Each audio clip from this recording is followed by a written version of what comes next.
welcome to Press Play Action here on Jersey Nerds Productions.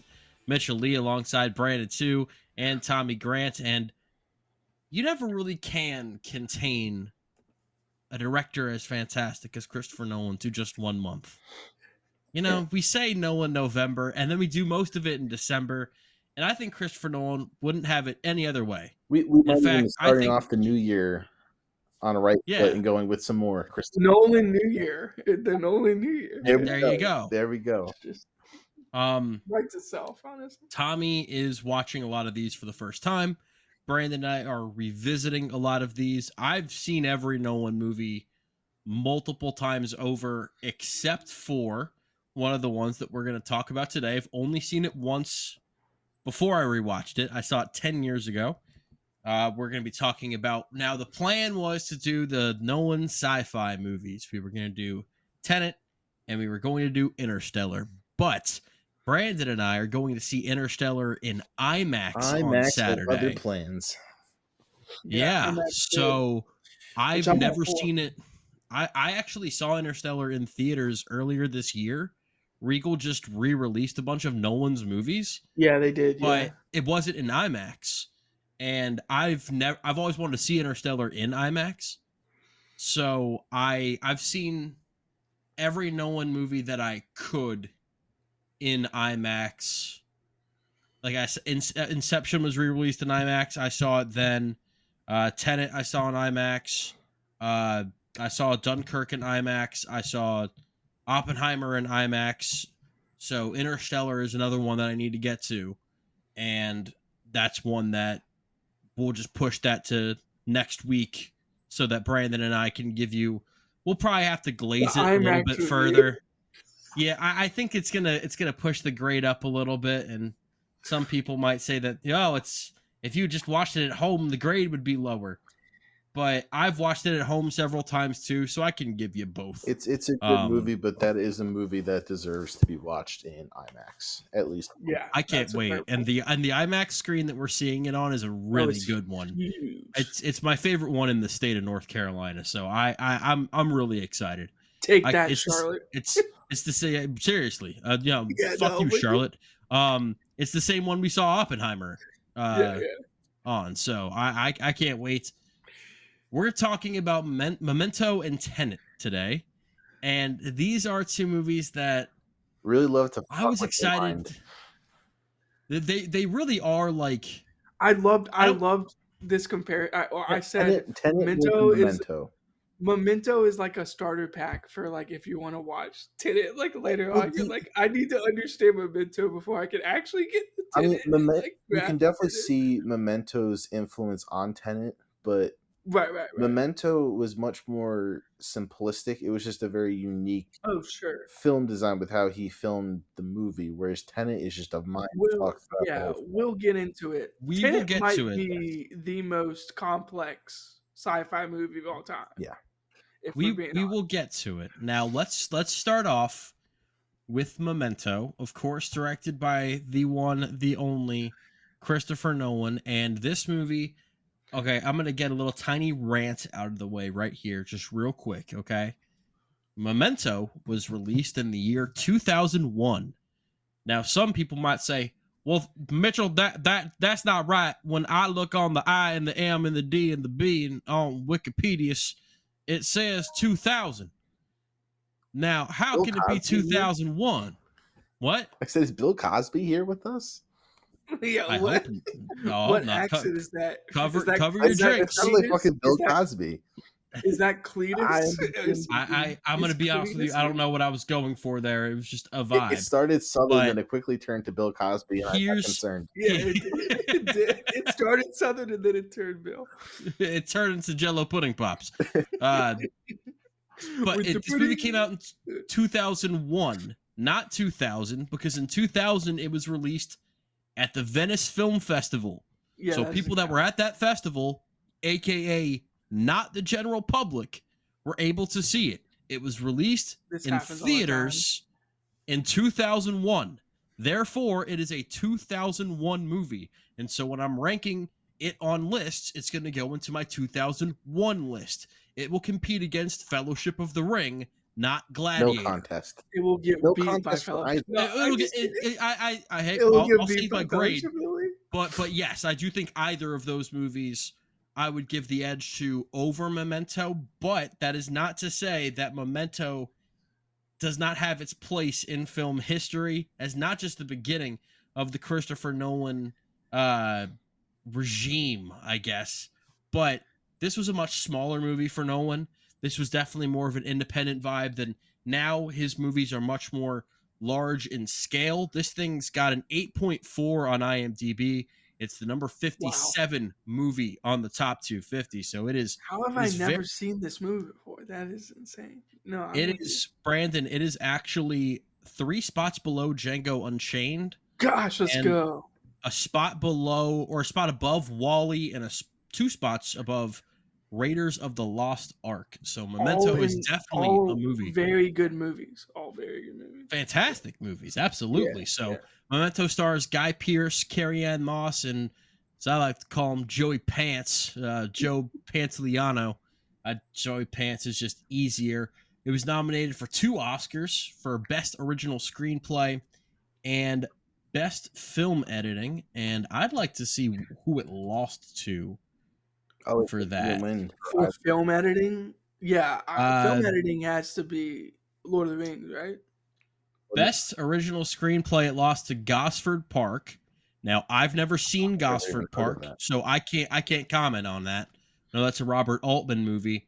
And it lost Best Editing to Black Hawk Down. Okay, well, I'll give it that. So, Fellowship. I need to rewatch Black Hawk Down, but yeah, Fellowship was nominated. Okay, yeah. Black Hawk Down got 2 Oscars that night, and one of them was for the editing. Memento had a $5 to $9 million budget, which again, tiny compared to what we are used to seeing for Nolan. And that's how much one actor makes in Nolan movies now. Exactly, and that's how much Nolan makes more than that making Nolan movies now. $40 million overall. So it took home a good profit. And this movie is about a guy by the name of Leonard Shelby, played by Guy Pearce, who is just dripped out in this, I don't want to say tan suit, but it's like a tannish gray. It's Armani, right? They kept making jokes about that. It's he Armani, rocks it. Yeah. And he suffers from this it's called anterograde amnesia. There's a short-term memory loss and the inability for him to really form and hold on to new memories. So he has this system that he uses. He's all about his system. He's like, you're nothing without a system. So he has a system of photographs, notes, and notes on his body in the form of tattoos to try to figure out who killed his wife. And by the way, if you're a wife in a Nolan movie, your ass is gone, because this guy loves killing wives in movies. I made that joke earlier that my favorite movies are all wife killers because they're Nolan movies. Fair enough. I really like how they did that with the tattoos and the pictures, because you were constantly guessing, was he incorrect when he made these notes? Like, and you're constantly taking every single character that came into frame as, are we really seeing them as how we know, as how this character knows them, or is this just, they fucked with his memory because how he forgets it? It's just how right, and how the movie is presented. I totally understand why it got nominated for editing, because it's presented in like this. No one makes his editors work, man. Right, yeah. Especially with this and Tenet, Nolan makes his editors earn their pay. Do you think he just drops all the video in and he's like, I want you to cut it up like this, and this? Oh, hell no. I bet Nolan is very... I think Nolan might as well be getting some of these Oscars for editing, because he's basically like, here's how we need to have things, and has a very active hand. Like, no. And he goes to a whole other step of filming half the movie in black and white and the other half in color. So that's another thing that you got to piece together while you're watching. You're like, you're ready for Oppenheimer then? Yeah, I'm ready for it. Because he also, I think that we ended up pairing this together by accident, but I thought it was kind of funny that Memento literally starts off with a backward shot of someone getting like a bullet being fired, And I'm like, I can see the Tenet Yep. inspiration now. The This is inversion bullet. yeah, Yeah, exactly. yeah. Yeah. I'm like, is this a Tenet prequel? Well, No, it's not. I'm actually It's not even happy a I little bit. watched Tenet first before watching Memento, because then watching Memento, I was like, oh, I see where they got this from. Like, this is something that Nolan Right. likes to do. Yeah, Oh, yeah. Nolan loves playing with time and the perception of things. Absolutely. And this movie here, it starts from the beginning and you see the notes that he's taken and you see that he's having to constantly explain his situation to Mm. people because he doesn't know who knows what he's got going on and who doesn't. And you don't know if these people are messing with him, Hmm. if their intentions are because his sole focus is I'm going to find the guy who killed my wife and in the process also, did this to me, gave me this head injury so I can't form these new memories. So I'm going to have a system. And he keeps talking about he's got tattooed on his hand right here. Remember Sammy Jenkins. And you Hmm. keep getting explanations of that story and this person over the phone that he's telling the story of Sammy Jenkins and what happened with him and his wife and all of that. And I just thought that it was an incredibly interesting way to tell the story. I know that he has a video out there and I need to watch it just like I need to watch that Tenet video Mm-hmm. of Nolan going through each step of Memento and why things are ordered the way that they are and kind of the purpose for all of that. Because at times when you're watching it, it can feel like I don't mind the way this is ordered, but is there a point and purpose to this being before this and this being before this, except to just kind of throw us off the scent of things? Because I wonder how this would have played out if they just told it straight. I don't think Like, it's. I don't just think it's the There same would be no vibe. climax You know what I at mean? this point. Yeah, that's a fair point. If they told it just chronologically, this is a again shout out our boy Quentin Mitchell. I mean, that a I Pulp was thinking of Fiction that too. is another one where like messing with time, telling the story like out of order, like telling it backwards, telling it then going forwards, then coming back to the middle part, and then yeah, Oh, there's a I lot of that. actually got to thinking about that. I took a shower after watching Memento, and in the shower, I was like, hold on, would that end scene at Pulp Fiction have hit the same if everything was just told straight through? And I don't really think that it would have. Right. Yeah. And The Memento is same kind of the idea. same way because, and we'll get to the spoilers of stuff later, as much as we possibly can explain things. Hmm. Um, it does not end at the end. It ends in a place where it makes the most sense to end, but it definitely doesn't end with and this is what happened. Right. Yeah. He definitely is not But giving the Nolan audience but that. but Nolan never really does that. I mean, going No. back to Inception, I mean, there's some room for interpretation with things. Yep. Right. Well, I was gonna say even the Prestige. I mean, you Yeah. can Yeah. They technically start with interpret it however the you want. ending. Yeah, you know what I mean. You can technically be like, are they alive? Are they dead? Or what exactly happened? Like we're only hearing it from like one point of view. So yeah. So this is both of your guys' first go round with Memento, correct? Yeah, I'd heard so much about it, and like I heard that Guy Pearce was like phenomenal in the movie. I think But he absolutely sells the guy having this condition. right, You don't but doubt it for a second. this is my first watch, and I'll just be flat out, transparent. I had to rewind about 5 or 6 times because I was like, wait, what? I was like, what did I just miss? What did he Yeah, just write in his having body? having Oh, he watched just it wrote at that. night Okay, when I was so tired, I had to watch this over 3 nights because I kept right. You falling had to just asleep or rewind. like dozing off during a couple scenes. I'm like, fuck, I need to rewind because I don't know what's going on. Right, yeah. I mean, there was a lot of that because he would take a card and then he would start, writing, tattooing something on his body, and then it's like, wait, what does that card Yeah, say? because also because the What fact of exactly is how going Christopher on? Like, Nolan yeah, shot this movie, if you miss a few scenes, you miss a whole chunk. It's not like you can piece together what might have happened. That's anything Nolan. Yeah, yeah, that is like if anything you Nolan's Nolan. not a if you were to director watch you a can normal casually watch his movies. like if you were to watch Yeah, a I movie that was 100% filmed in agree with you. chronological order and watch it, sometimes if you miss a couple scenes, you can kind of piece together what happened based off what's happening next. Or you can catch Nolan up films, later, you know? you're just Yeah, lost, yeah, so you have to watch every yeah, Yeah. fucking scene. yeah. I mean, Oppenheimer will give you those vibes too. I mean, if you miss like 3 scenes in Oppenheimer, you can be like absolutely, Yeah. in the woods If you don't somewhere. watch Tenet with the Completely subtitles, lost. you may be like, "What the fuck is this?" But Oh we'll get yeah, to that well, later. if you watch the opera scene without subtitles, you're completely No, lost. I Yeah, or I've always the been watching we'll get subtitles. to that. Tommy, I'll start with you. All right, because I know that you're gonna come out and you're going to be Dr. Sourpuss over I'm here. not. So I need you to lead us off to get those vibes out of the way. So the floor is yours. From just Memento? Yeah, we're not reviewing 14 movies at once. It's just He Memento doesn't right want now. you to rip Tenet yet. Calm down. Yeah, well, I'm not No, gonna rip I don't have my brass knuckles just yet. I'm not gonna rip Memento. I did enjoy this movie. I would watch it again. It for me, it was a little predictable. I don't want to say too much because I don't want to get into spoilers, but there were two main characters in the story. One I knew right off the bat exactly what happened to. The other one was a complete like I had, just blew me away. I was like, I did not see that coming.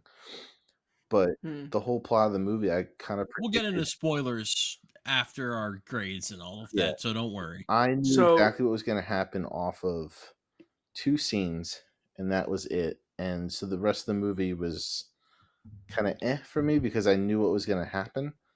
But there were things that happened along the way that were fun to watch, and I enjoyed it. Yeah, so I'll play devil's advocate to that standpoint. Maybe, just maybe, Nolan doesn't care if you, the audience member, knows, because it's not about the like what happens. It's about all the events that go. Tommy, have you seen Knives Out? You know what I mean? Yes. Okay, so it's It's so a you're saying Knives Out vibe, kind is of like what I'm Knives saying. Out, where it's a whodunit, where they tell you really quickly who did it Yep. and what happened, but And the rest of it's the movie about has the fun stuff. characters Piecing it and together. yes, yeah. And that was the thing. Like some of the characters, like I knew right off the bat exactly how their character was going to play out the rest of the movie. And there was one character in particular that I did not see coming, and that was the fun part of the movie that I really enjoyed. I think we're actually on similar pages as far as that goes. And again, we'll get into much more.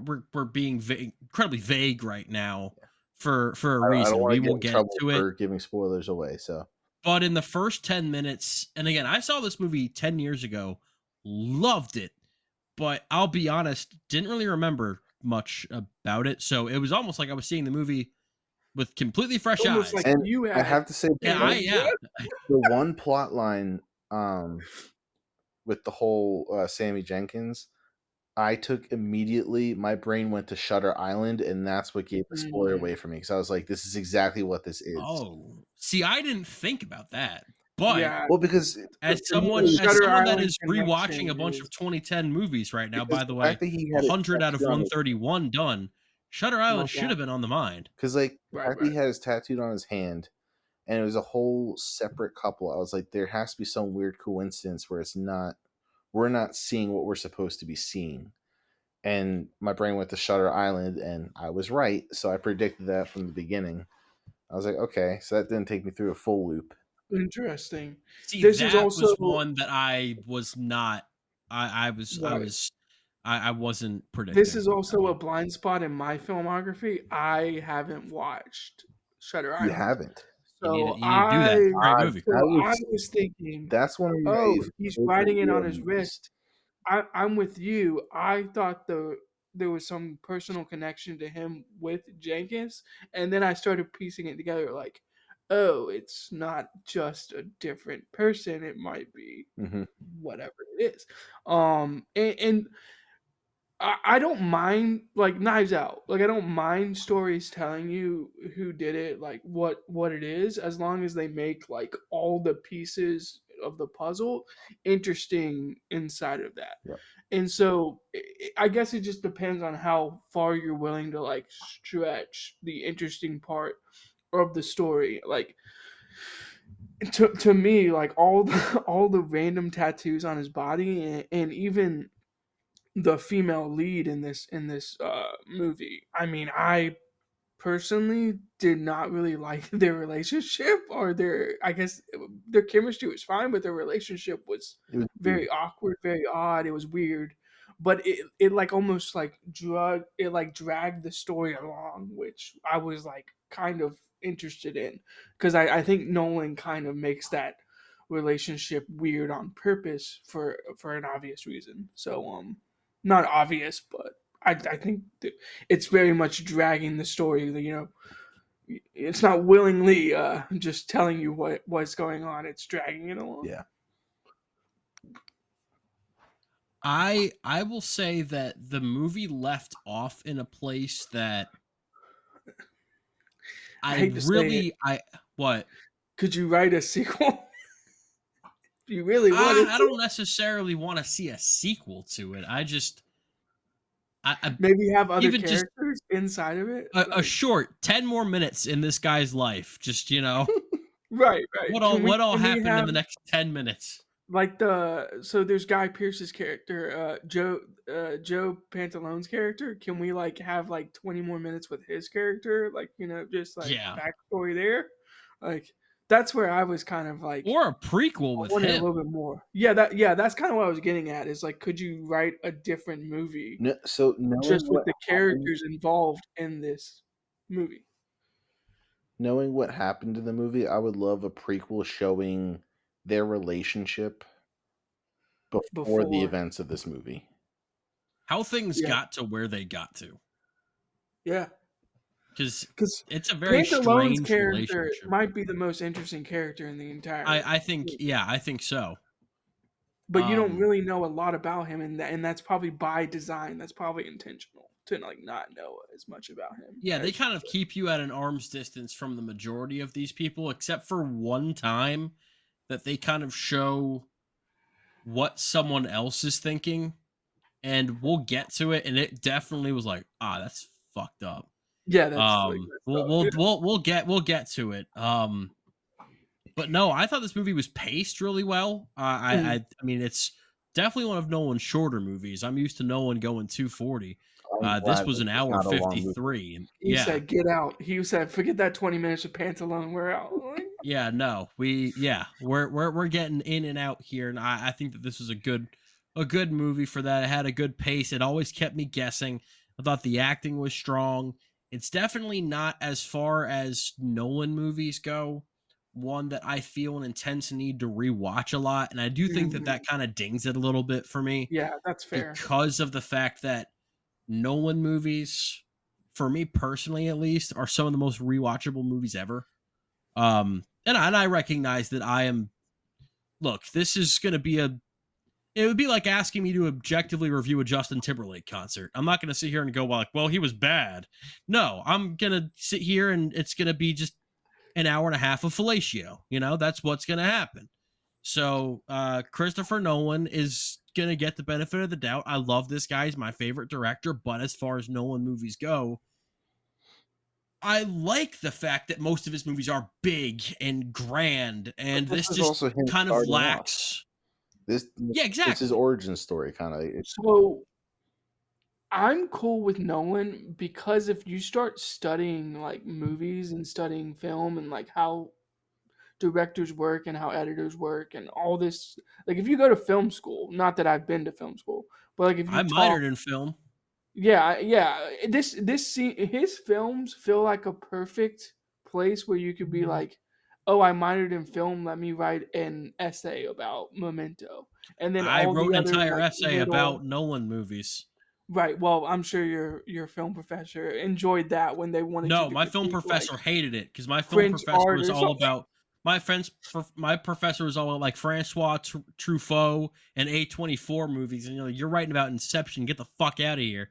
Yeah. So I wrote a great essay, and he gave So, me a B minus. well, I mean, it is what it is. But I will It is say, not a B minus.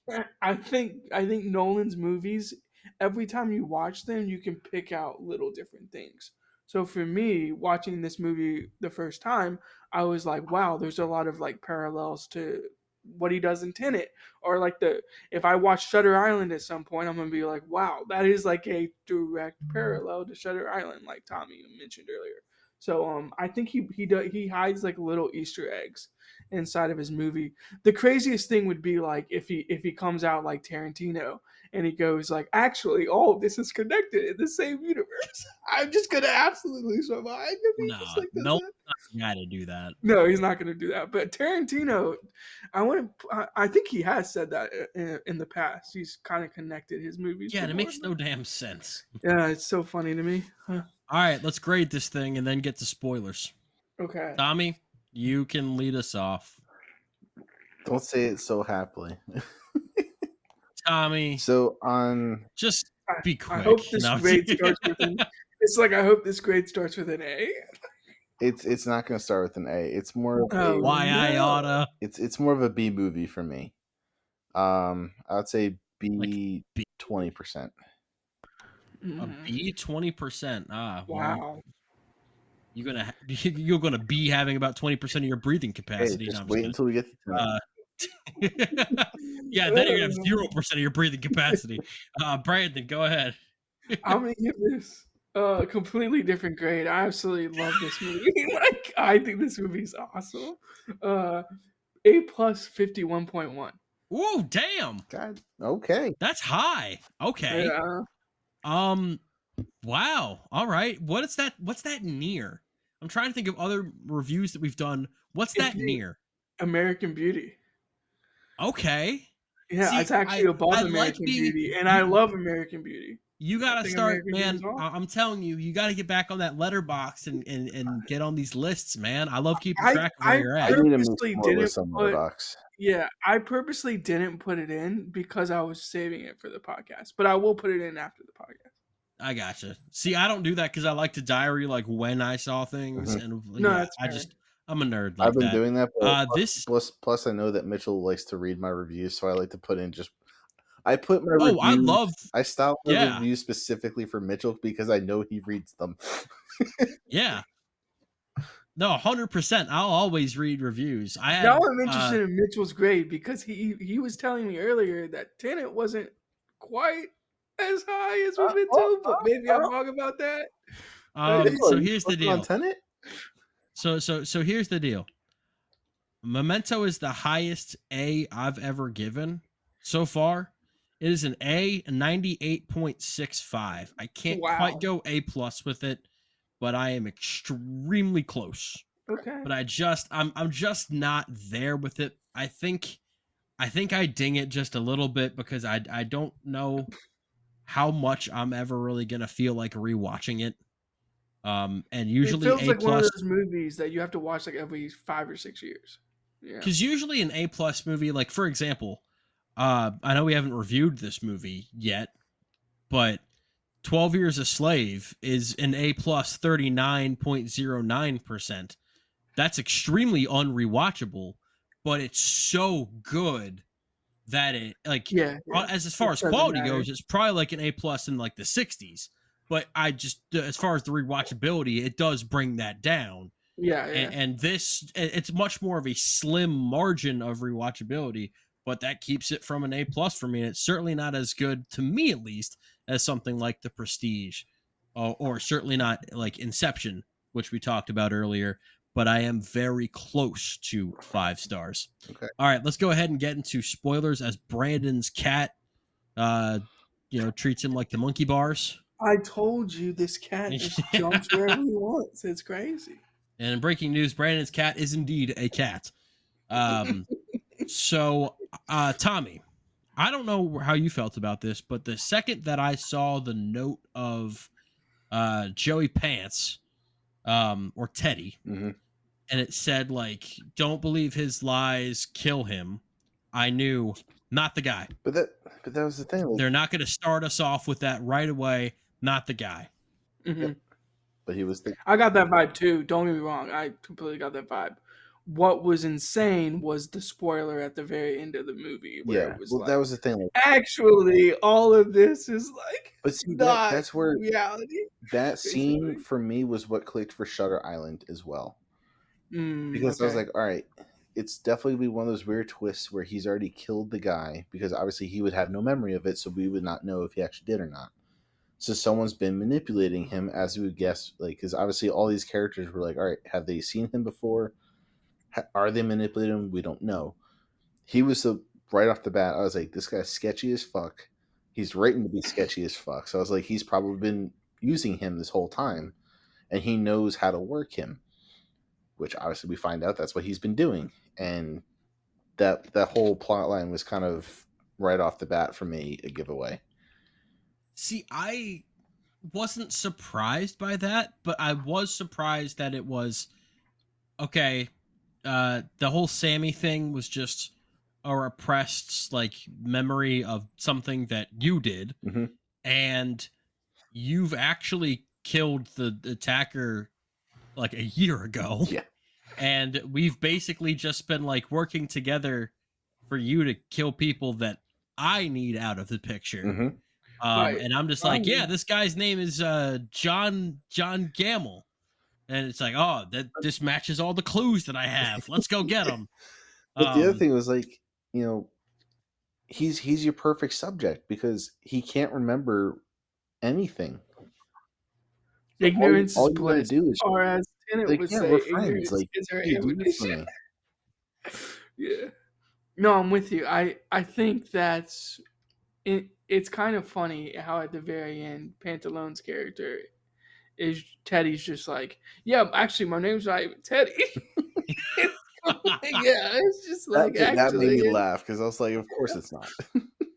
yeah, actually, I've been lying to you the Well, whole time. I'm actually a No. that was the cop. other thing. And It's it's like I was like, okay. wait, is he actually the real killer? Like, am I being like stupid and just got this whole thing wrong? But then he told the Right, whole right, right. story. I'm like, okay, I was right. Yeah. What?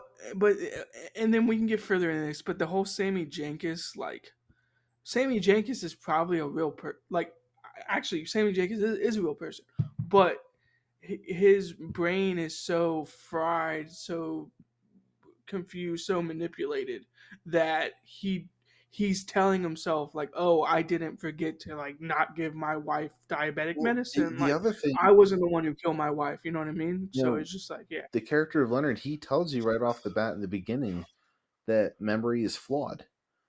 So that was the right. other cue for me that like when they kept showing all these random memories that he was remembering, I'm like, well, he keeps saying memory is flawed, so that's pretty much telling us, hey, don't believe what Yeah. you're seeing.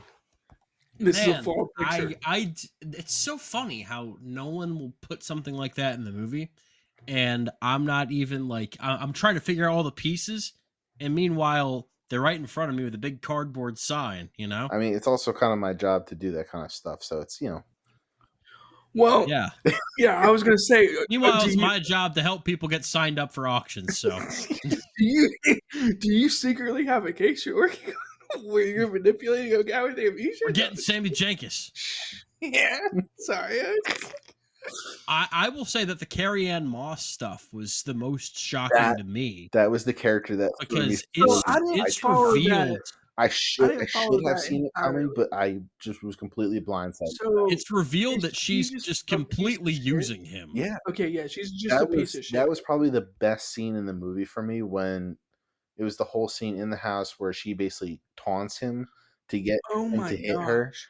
And You're not even once she gonna started remember taunting him, I anything. was like, Yeah, that scene is insane. once she started like Like, cursing at him and like really really going at him, like, oh fuck, she's been fucking with him the whole time. I was like, God damn it, Right. I did Yeah. not see this coming. And then it cuts My, back to the scene where it originally showed him like rummaging around in there, Yep, and she starts coming home, yep. and then it goes And back to that, and you're like, the fact oh that she man, took all the pens was such a badass move. I was like, yeah, God, she's like that was a Yeah. really good move. she's thinking 10 I need a steps pen. ahead. I need a pen.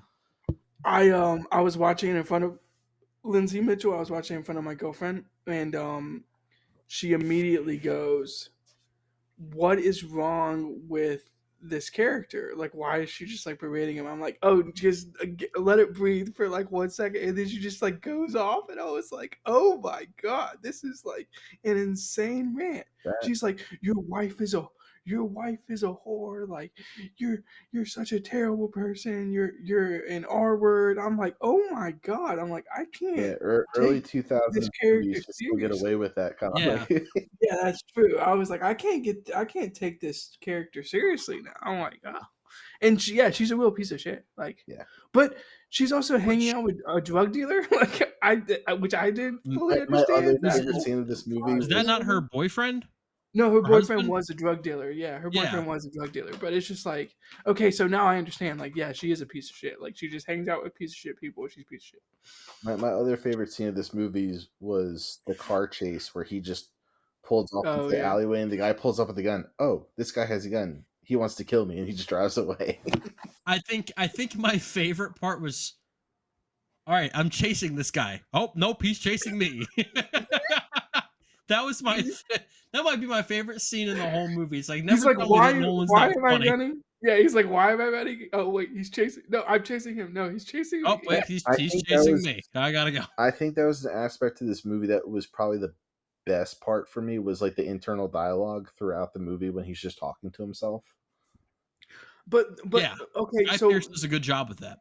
another funny scene is when he has like the bottle of wine, and he's like, I'm not drunk. Like, did I drink this whole bottle of wine? And then you find out later that like he's in the bathroom, like Mhm. holding this bottle of wine because he's like, I need to get a weapon. Yep. He's just like, his memory is so short that he like doesn't even realize like after like a minute that he's like doing something. He like can't grasp it. And then honestly, one of the funniest dialogues is when the motel manager said like, oh no, you're not in this room anymore. I rented out another room. Yeah. Because Yeah. I've been ripping you off. I've been renting out different rooms to you. And he's like, well, at least you're being honest. He's Yeah. like, you Yeah. won't remember this. Yeah, you're not gonna remember this anyway. And he's basically like, yeah, no, you're right. So why is Yeah, this my when hand? you're right, you're right. Yeah, why is it so much? All right, so It's a good movie. Such a good movie. I think it's time to pivot into Tenet. So, Mitchell, so you did Now. not watch the YouTube explanation video? No, Okay, I might I've drop had a some busy knowledge week. on you. Go ahead. You're good. You're good. Okay, so let me do the introductions. Obviously, this is directed by Christopher Nolan, stars John David Washington, Robert Pattinson, Elizabeth Debicki. Oh, my chair just broke. What the hell? I was sitting on it, and now I'm not. It's Tenet. They're getting you. They're coming They're after coming you. at me. Give me a second. It's the dark. It's the dark web. The dark web? I don't know. Dimple Kapadia. I really don't know how to say this woman's name. And Elizabeth Kenneth Debicki. Branagh. Who No, is that? Is that the lady? Is that the That was Priya. Yeah, Priya. Oh, okay, Priya. Okay. Yeah. Oh, gotcha. Yeah. And so this movie was my most anticipated movie of 2020. And like Well- most things we were really anticipating in 2020, it did not happen when we thought it was going to, but no one pushed it to happen and come out on September 3rd, 2020. And I'll never forget, nothing was happening in 2020. So I drove from my apartment in Winston-Salem to around DC. So I had about a 5-hour drive to go see this thing on the biggest IMAX screen that was currently open on the East Coast of the United States when that movie came out on September 3rd, because North Carolina theaters weren't open just yet. They had about another month and a half or so until they opened back up. So, and I was going to go see Tenet, damn it. So I drove 5 hours to go see this movie, and I saw this movie. And then theaters opened back up in North Carolina, and I probably saw this movie about 5 times when it was in theaters, including once at a drive-in theater. That was an interesting experience. That's just dedication. You don't see that level of dedication anymore, Tommy. I mean, it's next. It's that's next not level true. stuff. Nope, you don't see it anymore. Okay, well, Dune where 2. I saw Dune 2 6 times, including once where I drove 9 hours to see it in Lincoln Square in New York on 25 minutes of sleep. Yeah, no, that's fair. I will say I saw this in a theater with 3 people, one of them including my former roommate. Because Mitchell, I was in Pennsylvania, so we were not around each other. We probably would have saw this together if we were in the same state, but we were not in the same state. Yeah, I saw this with 3 other people, and I was floored. Also, I was craving to go see a movie because, like Mitchell pointed out, the movie theaters were not open for that long before this movie got pushed. And I think the biggest thing for me is the fact that Nolan kept pushing it. He like wanted this released in 2020. When to be fair, if he wanted to make the most money with this movie, probably should have waited till 2021. Should have waited. And I saw this again at a big IMAX in Washington, D.C. So it was like that theater could probably hold about 300, 400 people. So there were probably about 100 people in that theater at that time. And I'll admit wholeheartedly, probably unsafe. I was eating popcorn and drinking drinks, and now there was no one within like 6 seats of me. There was very much like a social distancing type of thing going, but it was 2020, and I needed to have a good time. But it was about as responsible as I could be in the circumstances at the theater. But we're not here to talk about that. We're here to talk about the movie itself. Although this did make, for 2020, $365 million worldwide in 2020 is insanity. On a $205 million budget. So they did not make money on this. No, they didn't make money. No, but you need to make about 2.5 or so times your budget to make your money back. So they didn't make their money back, and it was a pretty big, I don't want to say flop, but I mean, if you given the circumstances, it did phenomenally. And this movie is about, well, this is where we run into where some of the criticisms of the movie have fallen, but I can explain the movie because I have Wikipedia, and I've also seen it like 11 times.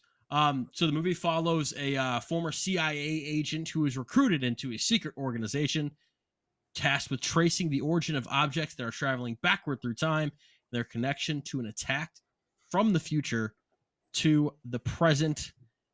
And this was the Nolan movie that I was the most excited for, because I like, as much as I loved Dunkirk, I wanted Nolan back on that sci-fi original stuff, right? Like, he did a great job with Dunkirk, but I like Nolan when he's playing in his own world. Yeah. Create the world that you want to operate in, set the rules, and just let them go, right? Now, I love Dunkirk. I love Oppenheimer, but I really like when Nolan just says, I want to play with something. And usually it's time in some regard, because that's just what Nolan does. It's what he's fascinated with. But this movie here, it's probably his most, in the last 10 or 15 years, his least popular. And yet, people talk about this all the damn time, because it's just unlike anything you've ever seen. The amount of think pieces on this movie, the amount of, if you type in, not that you should be on Twitter or not that you should be on Blue Sky, but if you type in on Twitter, just Tenet, you'll probably get like 18 different opinions on this movie, which is just... Yeah, more than that. What? Yeah, that's fair. But I mean, it's just... I mean, this movie, it's divisive in the sense that, like, either you absolutely love it or you're just like, yeah, I mean, it's a cool movie, but is kind of the vibe I get from most people. And when I tell people that Tenet is like one of my favorite Nolan movies, they're like, they give me like a strange people look. People kind of look like, at you funny. They're like, what is wrong with you? And I'm like, but do you understand the movie? Because we can sit here and I can explain it to you. That's the beauty of movies. You can have your favorites, and other people can have their favorites. Right, exactly. Oh, shut the hell up! Plenty to go around. I left this movie on the drive to from DC, and I was on cloud 9. I was like, oh my god, I love this movie. It's so good. It's an A+. It's my favorite movie of the year, obviously. And now I'm like, I like it a little less. The only other movie that would compete with it was Soul. Soul and One Night in Miami were both fantastic. One Night in Miami, and then I like this movie, Mitchell. You don't like it as much. The Way Back, also a good movie. I love The Way Back, but just not at that level. Not the movie people are thinking about. It's a basketball movie. The basketball Ben Affleck coaching movie. Yeah, it's a great movie. It's a great movie. It's nowhere near top 10 level, even for 2020. But right. Or maybe at the back end, because like 2020 at the beginning of the year had like The Gentleman, like it had some bangers. But it did. Oh yeah. Yeah. This movie here, okay, so the very opening of the movie lets me know, like, oh shit, we got Nolan. This Oh shit! is It's a temporal picture. this is undiluted, 100% Christopher Nolan right Yeah. here, because you watch the beginning of the movie and you go, I have no idea what the fuck I'm looking at, but I'm in.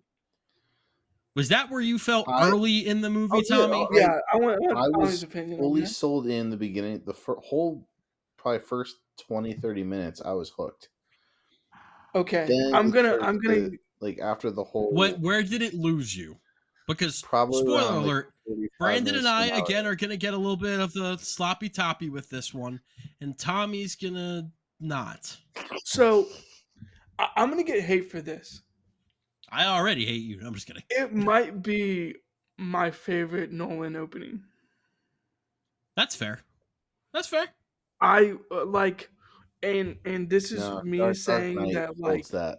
the Dark Knight The Rises, whole Joker opening and Oppenheimer. Dark Knight is probably my favorite Nolan's so far. So I think that all of those openings, like the four I of them or actually think whatever, my favorite might be Dunkirk. I was also gonna add Dunkirk. Those 5 openings might be the 15 best openings in a movie of all time. Like that's how He good knows how to Nolan start is off a at damn opening a movie. movie.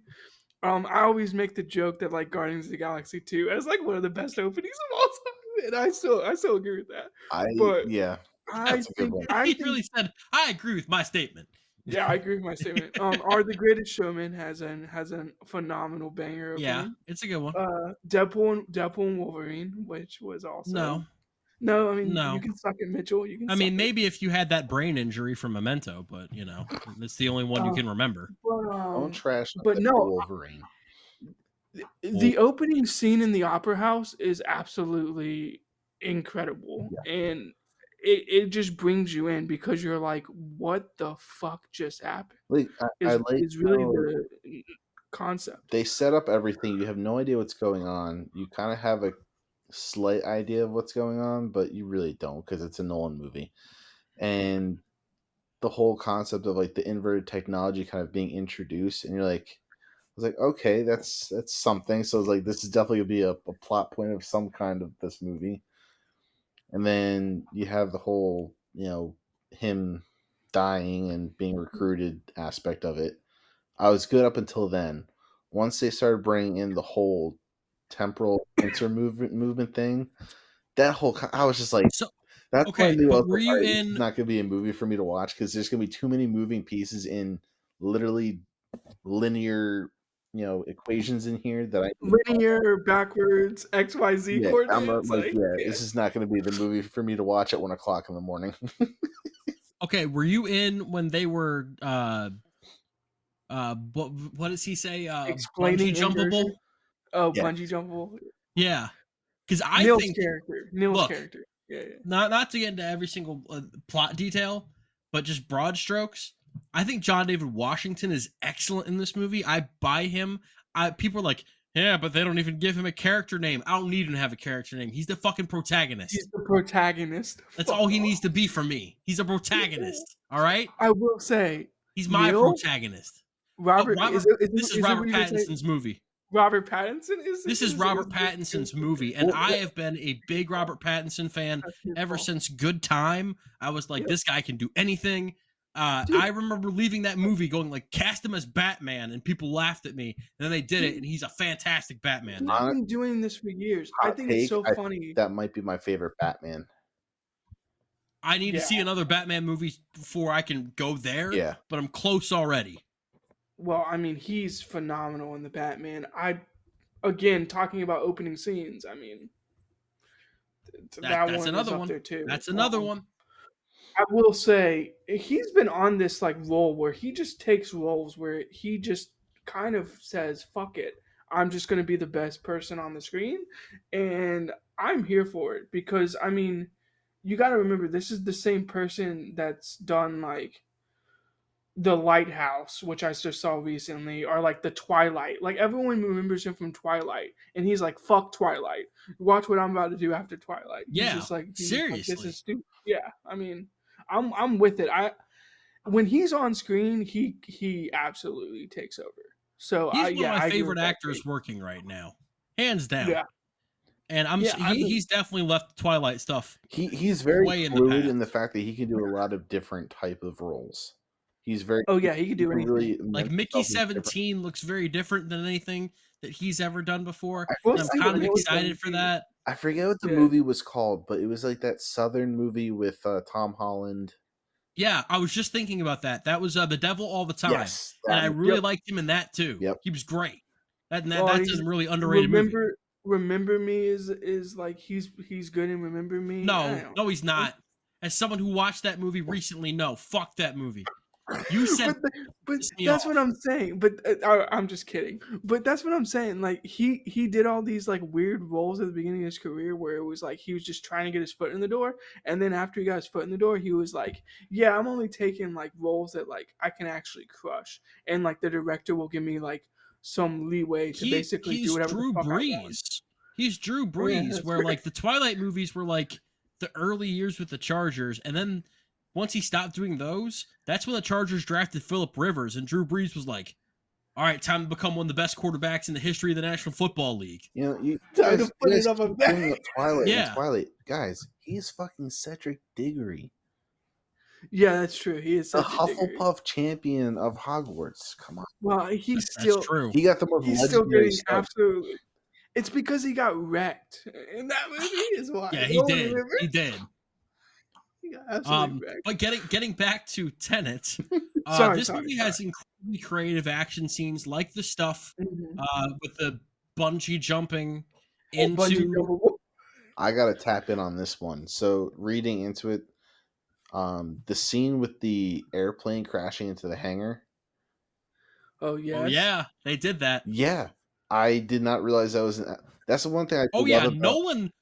That's a practical effect. That's what Nolan will do. But that's the thing. That's what I'm really coming to love about Nolan is that he will do CGI, but he will try and do as much with practical effects as possible. And the fact that they bought a fucking 747 and crashed it into a hangar just to get a I think it's practical awesome. effect, I'm like, that's gold. I love it. Yeah, I think it's Yeah. awesome. If it was a Boeing, it was probably going to crash anyway. Yeah. You know? The inversion. And if I'm dead in 4 days, you know why. The inversion stuff where they're like fighting, like the backwards fight scenes are absolutely incredible. But And they did those too. They choreographed to fight that way.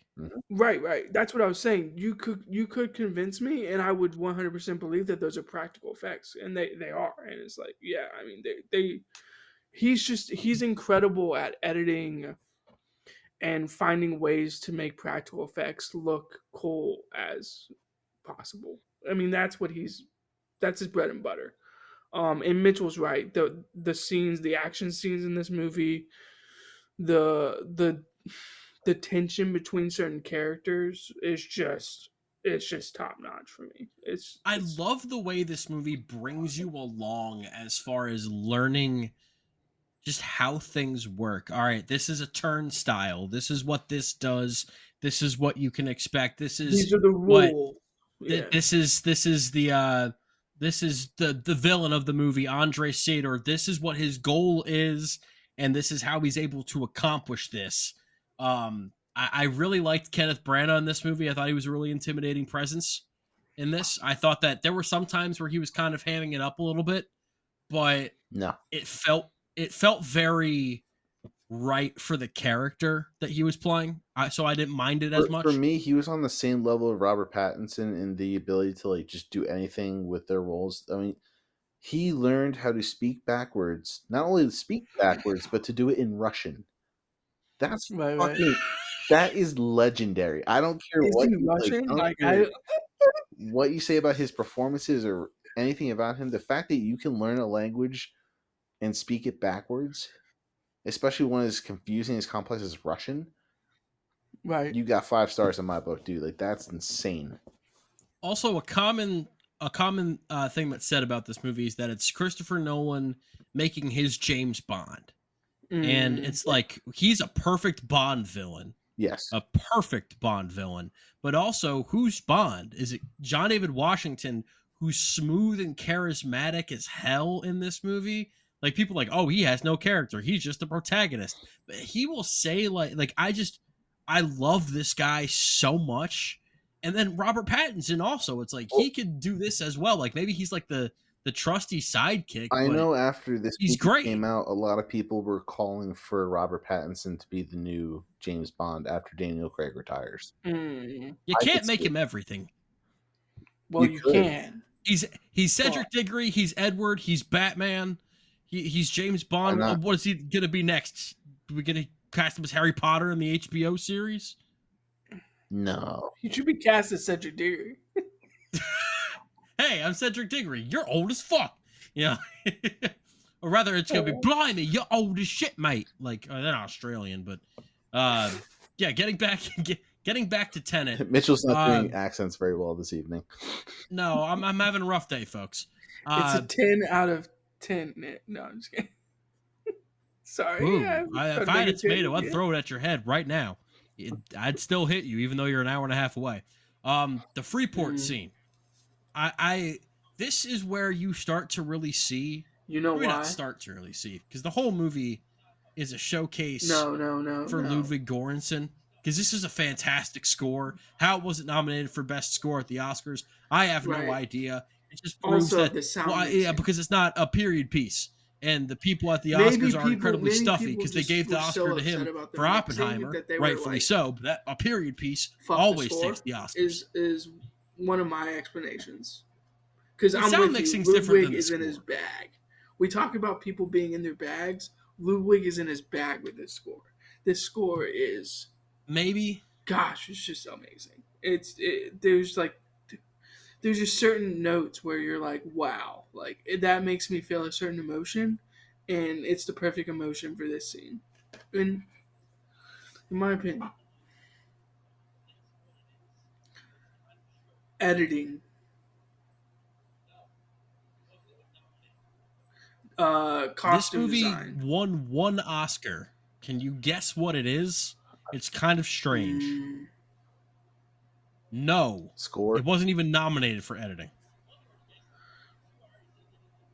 No, it got nominated for production design, but is it like one of the ones that they don't present? They original just score? say it off the screen. They're like, "Oh, this one." You already guessed that already, and two, I already said they didn't get nominated. Oh, You don't listen to me, Tommy. I don't. I know. Well, I mean, they're practical visual effects. Is that what it is? No, I think they presented this, but maybe I'm wrong. Best visual effects. What? All right, let's let's go with this. Who were they up against in that category?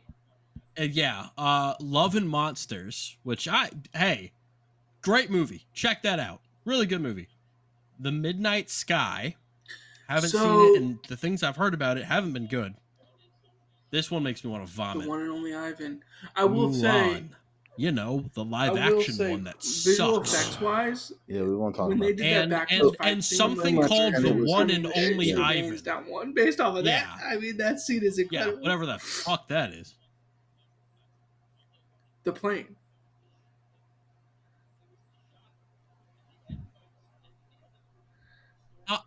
I'll tell you what shot won the visual effects award. I'll tell you right now.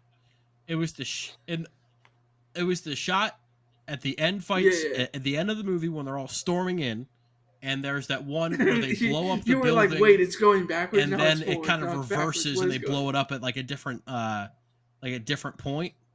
Yeah, all that shit fucked with my head. I was like, I don't know what the fuck's going on. Yeah. So I need another beer to watch basics, this at this point. Can we get into spoilers? Do we have to? Can we? So let's talk about temporal pincer movements. Yeah. Okay, Tommy. Let's not, because I'm still trying to get my head around spoilers. that. At this point, let's just do it. Let's grade it first, and then give our spoilers. Okay, Mitchell, I'm telling you. So, Tommy, if you want to lead us off with your F minus, that movie was fine. I'm not going to give it that movie. Mine is a C. Awesome. Like 70%. There is no in between. There just is. There just isn't. And wrong, Mitchell. This is not a Tom. Mitchell, it's high. It's high. That's fair. No, it's fair. It's fair. Brandon, go ahead. A Fillet? plus 92.1. You want to share with the class? Today, Junior. Shawshank is 98.9, so not exactly. God, Jesus. Let me look at. That's go ahead and higher give your than grade. that's like Shawshank level. What Mitchell, the I hell? watched this movie again. I'm watching it. I'm Okay, getting. so what's that I'm getting. around? That's what I'm saying. I'm getting the Blu-ray. I'm watching it. Oh Friday my night. god, that's 100%. insane. I'm watching it. Man, that's where I have Dune. That's where I have Dune 2.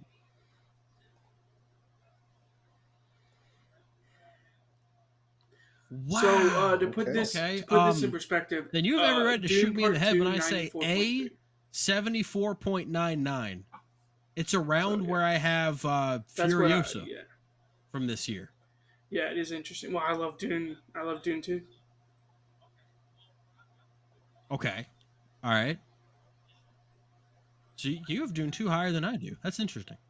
But wow, that is once you okay. And, well, and this, I will credit before we this get too deep into watching spoilers, multiple explanation videos. Why do you have this once you so high? understand The floor is completely yours right now. Is the movie becomes a complete mindfuck that you're like, this is actually incredible.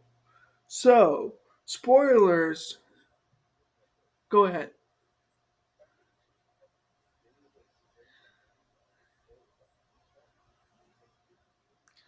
I mean, yeah, no, I'll agree. Sorry, It's confusing. real quick. It's confusing. That's what bothers me. The fact that you can have you do. videos that You do have to do explain the homework. movie and it still is a mindfuck.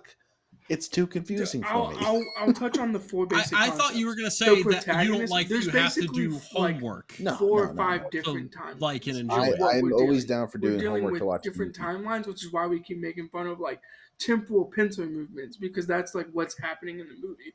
Is there's 4 or 5 different timelines happening at the same time. So you have the protagonist's timeline, you have the woman's timeline, you have Sator's timeline, you have Nil's timeline, and then you have like everyone else's timeline. What I thought was a complete mindfuck was the fact that technically the protagonist is the one that starts Tenet. He is a person in the future, as a person in the future, starts the secret organization that he has no idea. He's starting because in the future, he starts this random secret organization to basically go back in time and do what he's doing in the present now.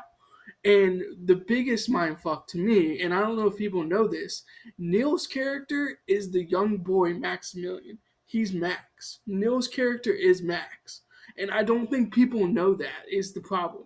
Because once you listen to the way Robert Pattinson's character talks at the end of the movie, where he's like, "Oh no, this is the beginning of a beautiful friendship, but this is the end of my road here," and you start realizing like, oh, he's Max. Like Neil is Max, and so then that's when it just gets completely like messed up.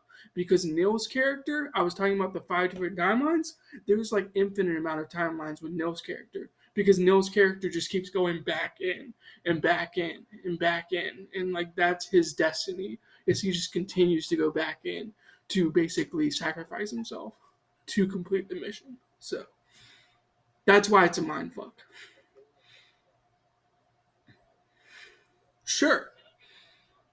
Yeah, it's Terminator, Flash, whatever. It's alternate timelines all converging. I'm getting like the Flash into like movie one kind of timeline, but it's concept never now. like one timeline. See, I'm getting more Terminator. There's just multiple different versions of this idea, basically.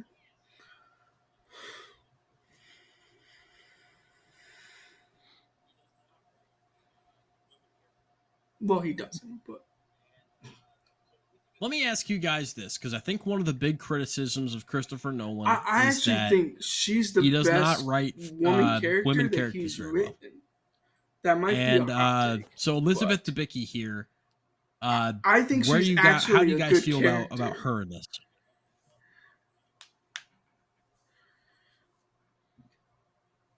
Well, but he still makes Emily Blunt's character. See, I would go bizarre. Emily Blunt, either Emily Blunt in Oppenheimer, or yeah, fair. So my ultimate I problem with really her liked Maggie character in Gyllenhaal in The Tenet Dark Knight. I is know at that the a lot of people very end, she's don't, like, I but couldn't do it. I I couldn't thought let Maggie Seder Gyllenhaal was win really good in that movie. without, like, I couldn't, I had to kill him. And she's like, did we make it? Did you get, like, and I'm like, oh my God, you just ended the world. Like, Yeah. yeah, like, well, we gotta hope. Right. Yeah, that was Very, very, that very was a bit safe like, decision. wow. But yeah, and Seder's That was character, I dumb. mean, I think I there's mean, like I'm 4 or glad 5 it worked characters out, that are but just that was really awesome. dumb. And like that's what makes the movie go for me. Is yeah.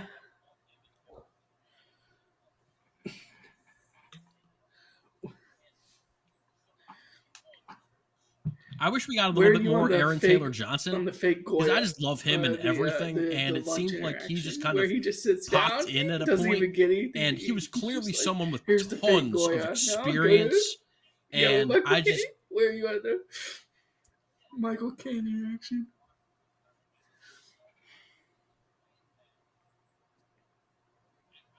with Michael Caine. Again, I just think that John David Washington kind of handles himself in this movie in a way that I really liked and enjoyed, where he was very clearly new to everything. Yeah, no, that's he fair. just kind of handled himself Also, with this confidence I didn't and realize assured, the reason this is assured nature speculation. I think that but Maximilian, I if you take really the got last sucked in. 4 letters of Maximilian and you inverse them, that's Neil. So, in case people don't know. But yeah, there's a lot of that stuff going on. Like if you inverse Tenet, it's Yeah. Tenet. Like, yep. Like, yeah. I mean, yeah, there's a lot of that stuff going on. It's like there's just a lot of like inversion references and then the Seder stuff. Like Seder is like this whole separate Tenet. like yeah. I can get into it, but it's this whole separate mindfuck. Right. Seder, I think, is technically a reference to like an ancient like. I need to check out this video because I've heard the Seder Square. I've heard tidbits. Yeah. Of So this all type these of are like stuff, references like, to I different definitely things. need to get It's into like it. What makes it insane? The Seder Square. Yeah, I know. I've heard of that. Yeah. Okay. Brandon, let me tell you that for a solid 2 or 3 months in 2020, this movie was my identity. This movie. Like, hi, I identify as a male. Hi, I identify as a female. I identified as Tenet. That's what I did in 2020 because that's all I had. No, I think you grasped the concepts. I think you have all the 5 concepts you need. And maybe when I watch the video and I rewatch it back and some of the stuff kind of unlocks for me, maybe I'll be a little bit different. But for me, it is right. For me, it is so bogged down into that it keeps it from being something that I can rewatch as much as something like Inception. However, this movie has some of the best vibes of any movie I've ever seen in my life. And Tommy, we told you this when we first started talking about Nolan. That line, that girl that was actually in Harry Potter was the whatever her name is, I think. The girl that was in the Goblet of Fire, the Triwizard Tournament. The French chick? Yeah, she's the one at the big. The one that Ron Weasley's like fawning over. Mm-hmm. Yeah, that makes in Goblet of Fire. 1,000 times That's her. Better. There's too many Harry Potter characters. She's in this as the one that's like explaining the stuff to the protagonist at the beginning. Right. That's her. Like where's her. Daniel Radcliffe? So well, had you when told she me says that 2 of the Triwizard champions were in this film, I would have watched. He must have been he must have been a biggest Harry Potter fan. And also, Kenneth Branagh was in Chamber of Secrets. Yeah.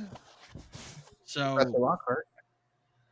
And Aaron Taylor Johnson was kick-ass. Yes, Mitchell. So, But here's the thing. When she says Feel it.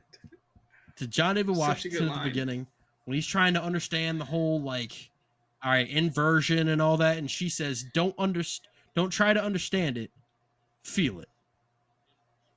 That is not just a line of dialogue in this movie. On how It's to not handle just a line any of Nolan dialogue movie. that they feature Don't very heavily try in the to trailers. understand it. Just it is advice. It is a prescription on how to handle this movie. Well, I tried to feel it. You can tell. All I felt was a headache.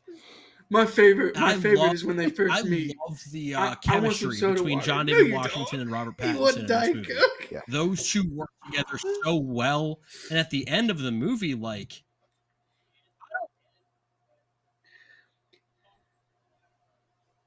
no, you don't. Right. I just love the way that these two work together throughout the movie.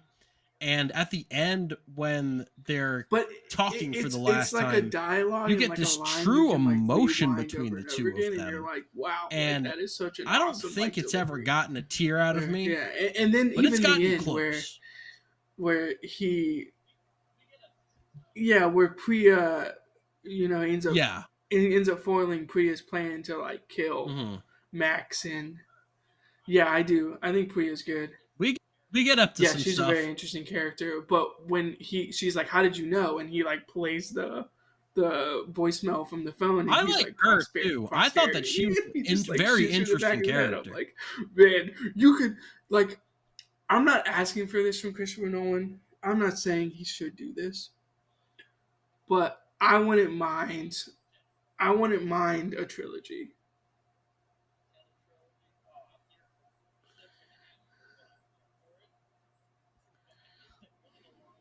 Too Fast, Too Tenet. A Tenet trilogy. Oh, I'm here for it. It's never gonna happen, but I'm here for it. But I think that one of the lines that I love at the end of the movie was, they always keep talking about like you need to see the world in a different way. You need to see the world in a new way, and they're talking about like loose ends, and he says, I feel bad. haven't been working for you. We've both been working for me. With them, who takes the third, and or just the way that he delivers that line, John David Washington's character takes. This is the coolest motherfucker I've ever seen. Who's the other character in that scene? Yeah, Aaron Taylor. What is Aaron Taylor Johnson's like character? Like, do you know the name of his character? Ives. Oh, Ives. Yeah. When Ives is like Pattinson's like, you're not gonna look too hard for us. He's like, no, I am. He's like, I'm still gonna like look for you. Like, you better hope I don't find you in the future. I will end you. Like, I will kill you. And that's one of the best line deliveries too. Is like, you're gonna kill us now because like once they finish the mission, the idea was everyone just basically kills themselves, and that's how they protect the secret. And Ives' character is like, I think every man can make their own decision on when it's their time to end.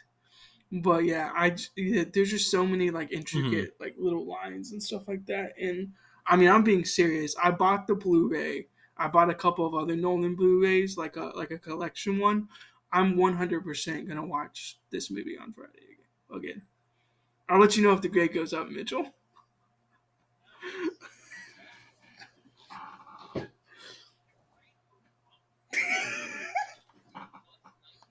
I mean, you don't know. Yeah, I'm gonna see you on Saturday for Interstellar. Point this out. You'll have to let me. The grade goes up from an A plus 92%. You have you institutionalized. Wow, you're just a hater, is what it is. You got that a little higher than me too. I'm at I hate when they get to Mach 10 in the Dolby 60.23. Oh yeah, I hate that movie. I saw it like 7 times in theaters. Hate that shit. Boo. This isn't an elephant in the room. Oh yeah. But by the way, this movie, is something that Tommy the score. Because I saw it in IMAX. I saw it in Dolby, and this thing just music video rattles the seats. Oh, I love it. Yeah, the Travis Scott music video before.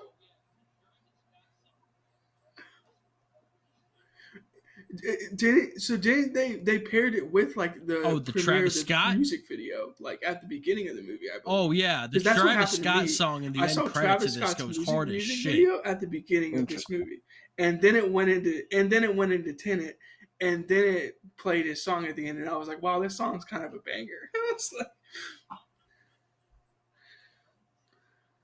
Oh yeah, really? Oh, see, I didn't.